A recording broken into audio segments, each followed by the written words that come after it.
gaming, esports, and ad tech company. We have about $1 billion in market cap. We have franchisee companies like Nordven, Fusebox, Kidopia, bunch of different IPs. I would encourage you to go and look at some of our IPs that we put so much hard effort and work towards. Coming back to today's session, a quick show of hands from the developers and the ecosystem players that are here. How many of you are young developers or you're thinking about starting a company, you've started a company fairly recently? Quick show of hands, please. Nice. Okay, awesome. You have already taken the step in the right direction. You're crazy enough to do that.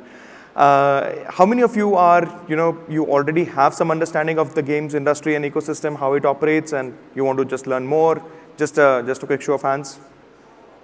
Awesome, awesome. Cool. So good to present to you emerging trends in gaming. We would be covering very wide sets of and ranges of topics, starting from understanding what the games industry is today, what it will be tomorrow, and what the ecosystem looks like. We would be covering the audience, and this is something which is very interesting, which is emerging primarily with the rise of Gen Alpha. We'll be covering that aspect as well, and what do they prefer, what do they like, their likes and dislikes. We would be also covering the ecosystem play, which covers a bunch of different aspects, including social, UGC, transmedia, cross-platform, VR, bunch of different things. So exciting things coming your way. Stay tuned. But let's start with what the games market is in 2024, what it looks like, and what do we expect. If you are not aware, the games industry today is bigger than movies, books, and music combined. Imagine that for a fact. So combined, all three of them cumulatively put together is about 180. Sorry for that echo.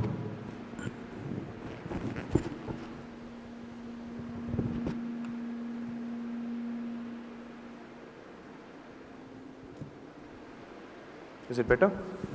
Okay. So combined, put together, the the major players, we have all come across loving our favorite music, our favorite books, our favorite movies, etc. But today, gaming is much, much, much bigger than all of these three, even combined, put together. The industry is also looking towards a healthy direction, I would say. We had a major years of growth in the 2021 period where the macro environments were looking exceptionally solid and stable. When we witnessed a 22-23% growth in those years, with a lot of people, difficult times going through, took the support of games, and games industry sort of grew drastically. But if you look at the future, we are expected to touch $200 billion mark by 26, calendar year that is, and we are expected to grow by 4% CAGR going forward. And this is the global games industry market. Diving a little bit deeper, looking at regional focus, Latin America and Middle East and Africa. These are the two regions which are observing a significant growth when it comes to consumer spends. If you are a developer, you should definitely look at how do you exploit some of these spaces. Asia Pacific is not growing. As you can see, it's sort of stable and slightly declining. But there are bright spots. You have to consider Asia Pacific from a wider landscape. A lot of the volume is actually driven by Japan, South Korea, which are sort of stable, stagnant, and sort of slightly declining and tapering off. But you have bright spots like Indonesia, of course India, where the consumption is growing, and it's going to be a good industry for those regions as well. Now, looking at mobile a little bit deeper, in the Western markets, if you look at the major genres, Match 3 is the biggest genre when it comes to the Western markets. It's growing by 11%. Of course, that's driven in part by Royal Match's continued success. But if you have not paid close attention to, Gossip Hour, Match Factory, all of these have entered into the new top 10 games in the last 1 or 2 years, which essentially means that even in the topmost genre, you may feel that there is a red ocean, but if you're able to exploit, you would be able to conquer some of these markets, and you would be able to thrive from a business standpoint. Other categories, even when it's flat, so simulation, for instance, in the Western markets, which is primarily US, UK, France, and Germany, these are the 4 major big markets, simulation has sort of remained flat. This includes games like Roblox and Covered Fashion and Design Home and a bunch of different games.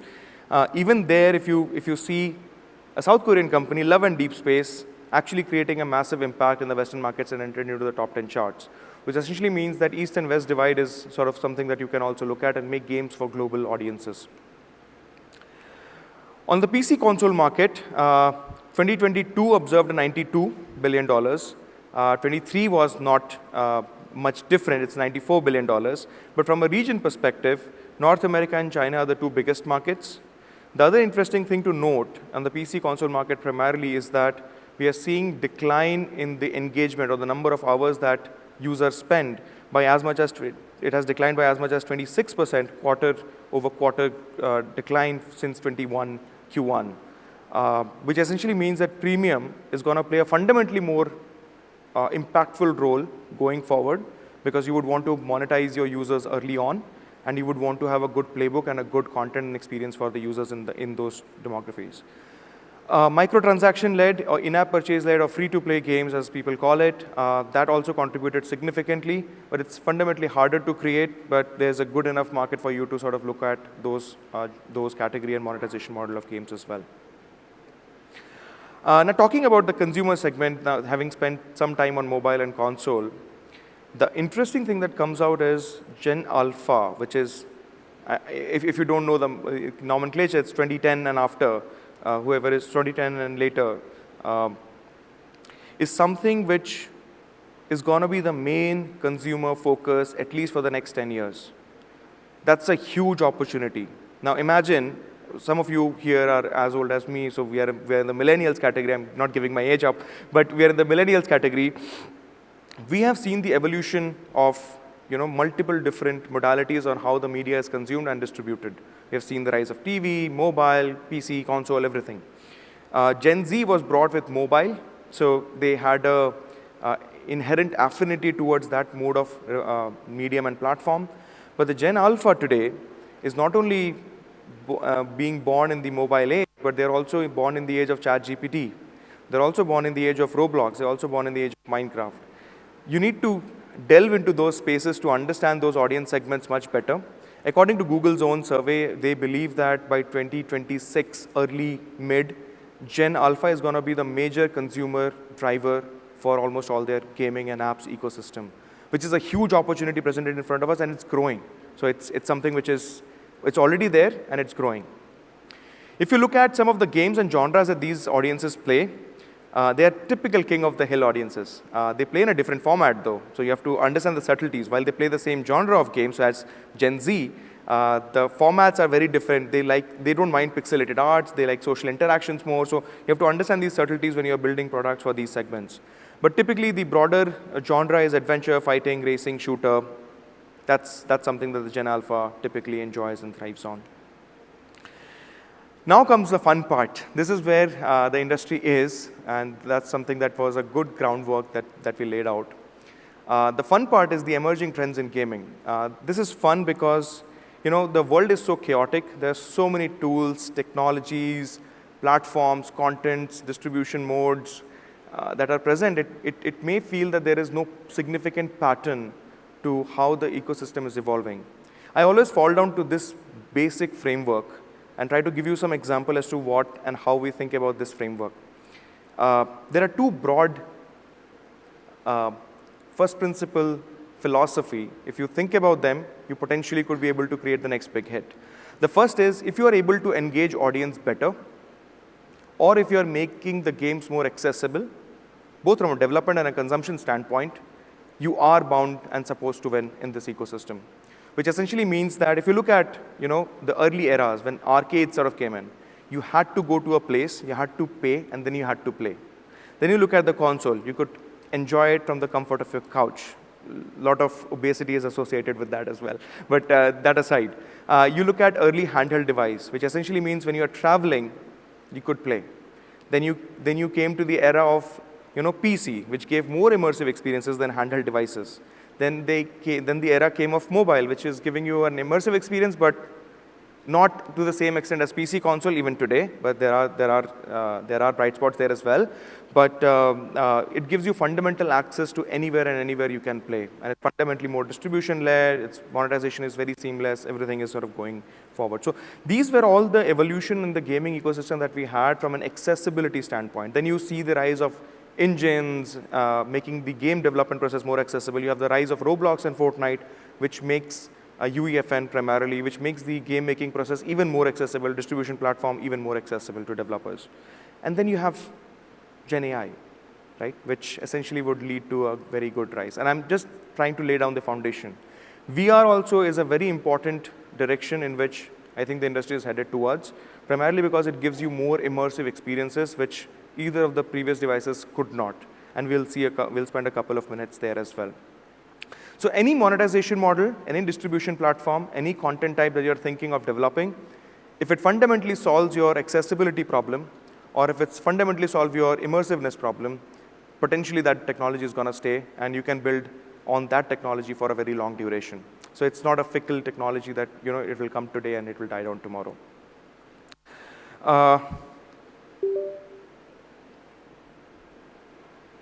Sorry, I lost the feed.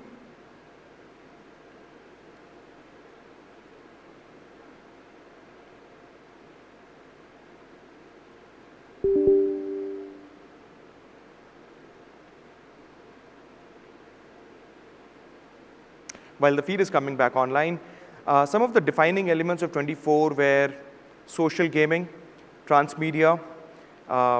In addition to that, we also have user-generated content.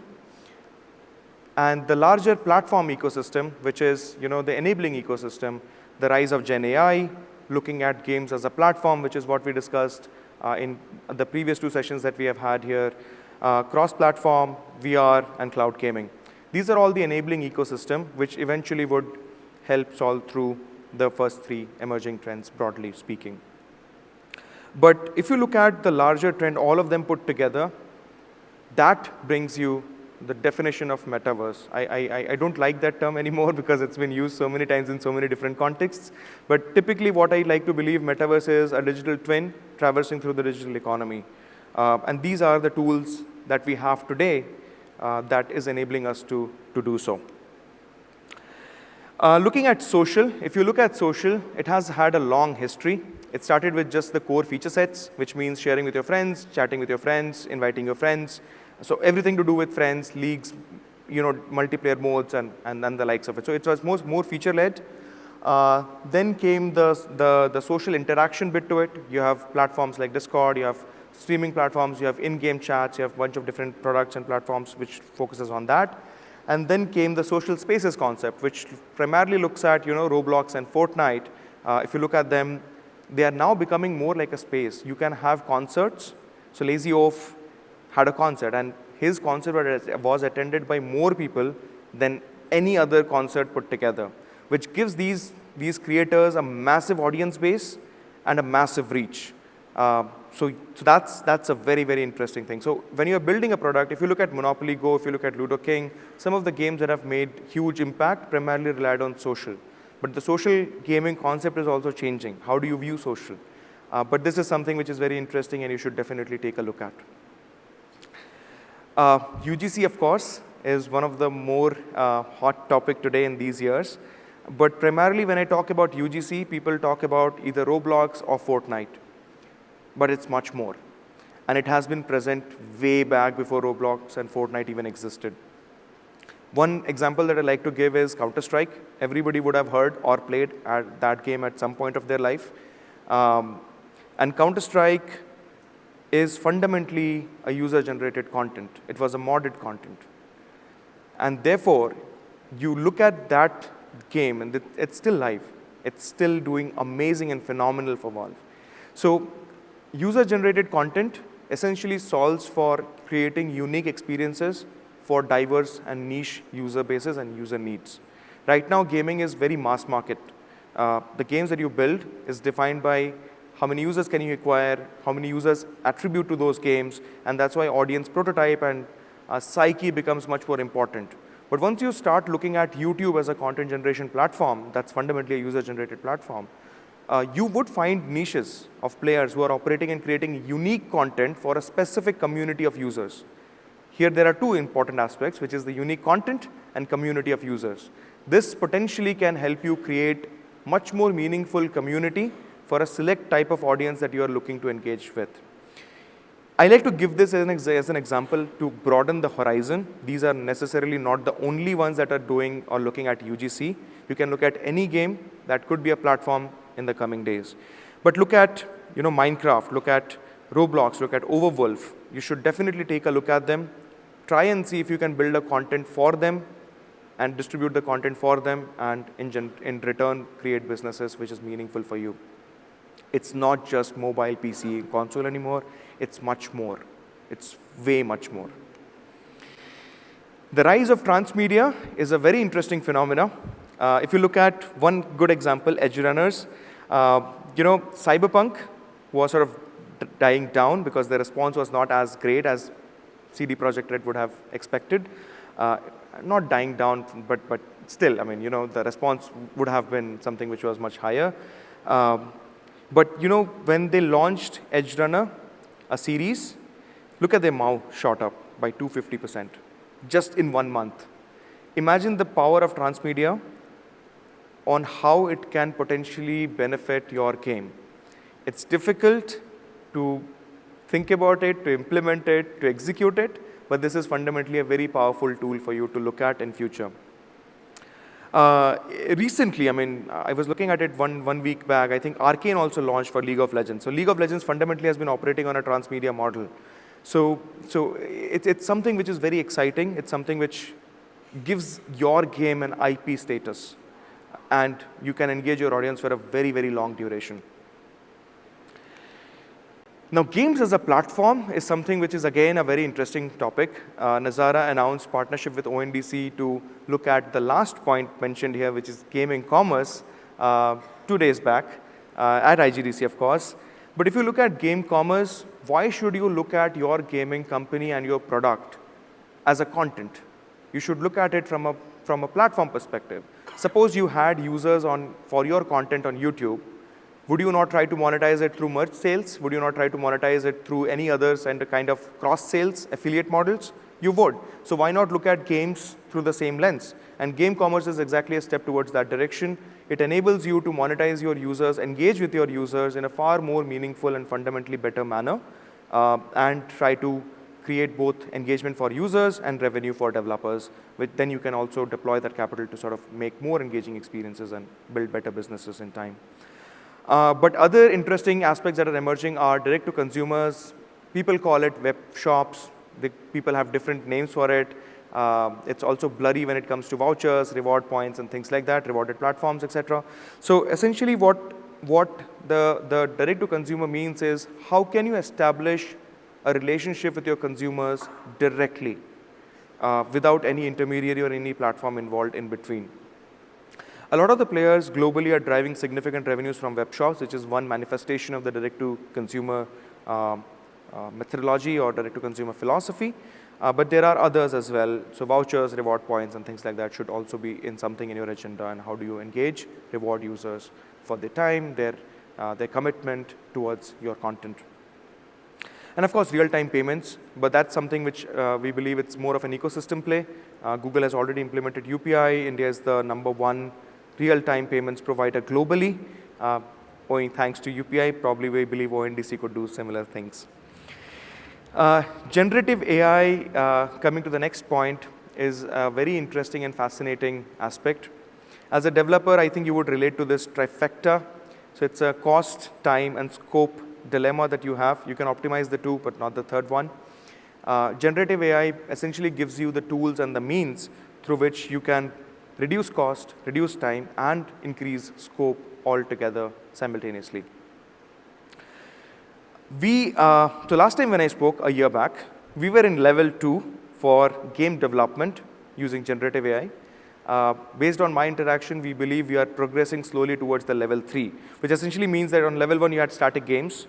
Level 2 was more procedural content, which is still prevalent technology used today for engaging immersive experiences. Level 3 is live generative content. We are seeing the first manifestations of this coming onto games, which are primarily in the narrative-driven genre, which is great because it opens doors for other genres to explore and exploit this as well. But imagine how you can do conditionally generative. If player does something and the game reacts to the player. So you are not only just engaging with the content, you are truly immersing yourself. And that's why I believe generative AI could be a very, not only an accessible, but also an immersive solution when it comes to the emerging trends, first principles logic. From a development perspective, we are already at level 4, where partial pipelines are being generated through generative AI, and then a human intervention basically sails it across the line. But we believe that this will change soon, and we'll see more and more pipelines getting converted fully to generative AI as they become stronger, as they become faster. Now, this is the mind map. I like to give it primarily to give you a broad sense of what are the various tools you should look at and what categories do they fall into. But this is in no way the full list. It cannot be. There are so many games, so many products, so many solution providers that you can exploit and explore today. But do explore, the websites like Product Hunt, Future Tools, Easy with AI, et cetera, sort of understand and get to the details of what this tool can do for me. If you believe that some tool is yielding results, you should dive deeper into the base LLMs and try to see how you can customize it for yourselves and deliver results faster, because tools sometimes are generic. They may not solve your full problems, but it is a good starting point. Cross-platform is another, again, a major play. We have seen a lot of development in the cross-platform, and various developers and publishers are using it in a very different manner. So Stumble Guys, for example, a game by Scopely, was launched on PC, again, helping them engage with audience in a much more meaningful manner. But you will see these trends primarily with the rise of web and web GPU technology last October when they launched. I think that was an amazing thing. After Flash, that was a very good open framework that's available now on web distribution as well. So you can fundamentally build engaging products on web, which was not heard of. HTML5, and they were all sort of short engagement, short gameplay session play. VR continues to drive growth. It is not as big as the PC console platform or the market today, but hopefully it has risen to a niche which you can build on and create good businesses for yourself. So when you're looking at creating experiences, try to see if this game is a better fit for VR. Try to see if VR is something that you could do, VR is something that you can explore and exploit. And it continues to grow.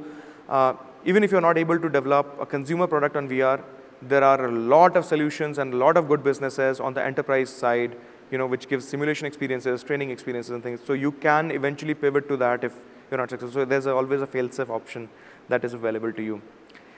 Cloud gaming, again, is something which is emerging out still. It has still not reached a status where people can fundamentally say that we have scaled it or cracked it. A lot of efforts are going on to reduce the expenses that goes behind the scenes, which is the server expenses and how to optimize it, how to maintain refresh rates, how to maintain the ping rates and internet speeds, etc. So as we gradually migrate towards higher internet speeds, as we gradually migrate towards better optimized infrastructure layer, I think we can see the cloud gaming and subscription gaming on the rise. And this will happen gradually, because if you already have a device, why do you need a cloud gaming subscription service? But once your device sort of enters that maturity phase, if you have an alternative, rather than spending 2 lakhs, 3 lakhs in a gaming PC, or recurring subscriptions on a PlayStation, I would rather want to play it on my TV just through streaming of cloud. But that adoption will gradually happen. So yeah, I would like to close this discussion with a couple of points that we discussed today. The gaming market is on a very good, solid footing. We are expected to reach $200 billion mark by 26. The PC console market is going to see premium model as the primary monetization model for a couple of years, because of the macro factors surrounding the engagement is something which is not supporting the free-to-play markets.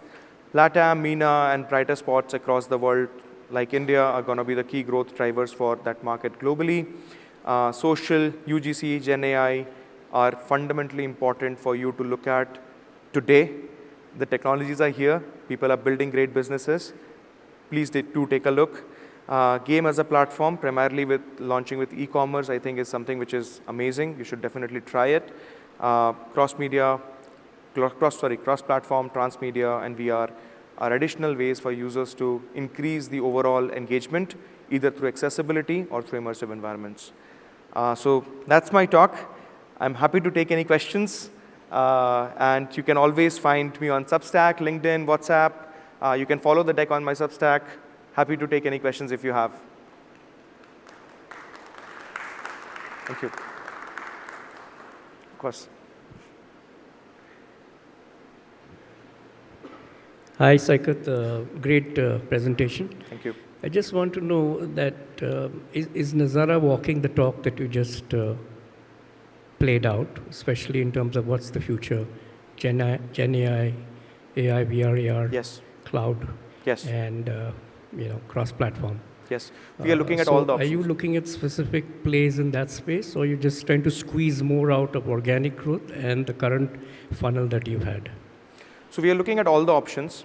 We are looking at creating our own center of excellence on the generative AI front. We are continuously pushing the horizons and boundary. Nitish mentioned that he wants to create something and want to make it open source so that developers could use it globally, or we can start with India. We can start to create a community of that. So we are walking the talk. We are exploring horizons on every single aspect. The modalities may be a little different, but we are exploring all of them simultaneously, and we are very excited about what the future holds and across the spectrum on all the things that we mentioned. Yeah, hi. So first of all, it's great information. So I have two questions. One is when you are talking about the AI, right? So you are moving to level 2 to level 3, where you want to use the content and Yes. images and all. Yes. So when you are generating images using the AI, so what is the plan to IP related? Like how you want to copyright those output? Yeah, so you can always build on base LLMs, and you can build it on private ecosystem. That's how people have been able to control the IP that they own, but it has to be a proprietary software. But for the developers at large who have not started to see this, my idea was to just start exploring with the tools that are already available and see how much of a benefit it can give you, and then gradually migrate towards having your own proprietary in-house, inbuilt solutions, which are also, by the way, not difficult to make, because a lot of them are actually open sourced. So you can, with a little bit of tweaking, you can actually customize and build your own AI using the base LLMs that are already present.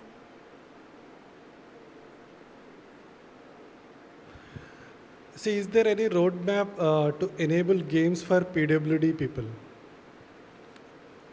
It's a very interesting question. I think there are few companies which are doing amazing work on that front. I personally know one of them. The name does not shoot right in top of my mind, but I definitely know them. And they're doing an incredible job. So I think, yes, there is a scope. We have seen games like Pet Care. We have seen games like, so it basically encompasses empathy today. I've not seen great examples of primarily with PWD. I'm yet to see them, but I think there is a good scope there. See, when we are talking about inclusive, so I Yes. think there is a scope, and definitely we have to come up with some games for them. Of course, Yeah. for sure. Thanks.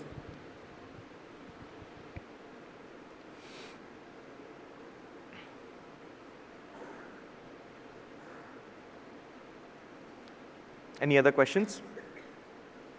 Yeah.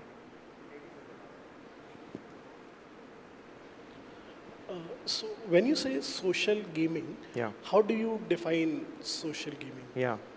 It's a very broad term. There are multiple elements to it. It could be features. It could be inherent social spaces.